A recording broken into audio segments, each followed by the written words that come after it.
I'm glad you've decided on making your Advanced Care Plan or ACP. Come, let us guide you. So, an ACP is a document you make about your care preferences should you lose the mental capacity to communicate them in the future.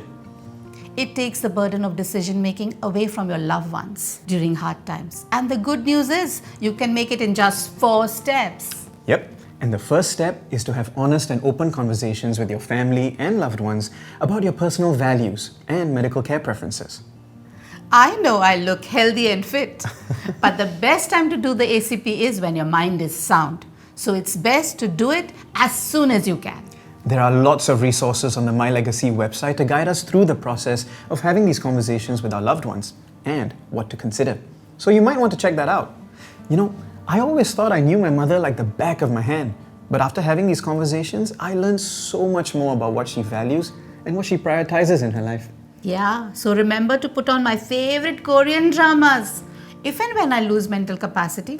Don't say that. Touch wood.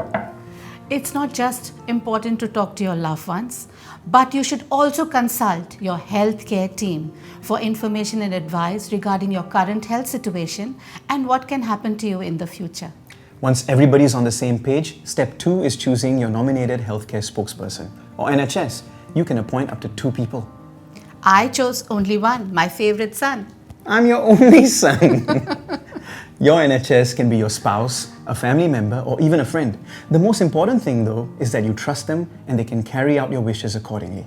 And step 3 is to prepare your ACP form online at this website.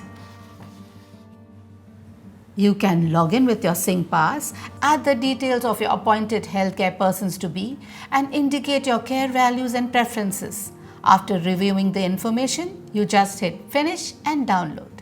Easy. The final step in documenting your ACP is to make an appointment with a certified ACP facilitator. They will submit your ACP for you after the discussion. Some organizations may charge a nominal fee for this service, so make sure to check first.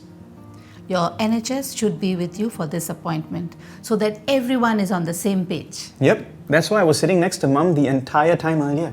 Thankfully, because of the ACP facilitator, we could iron out any queries that we had.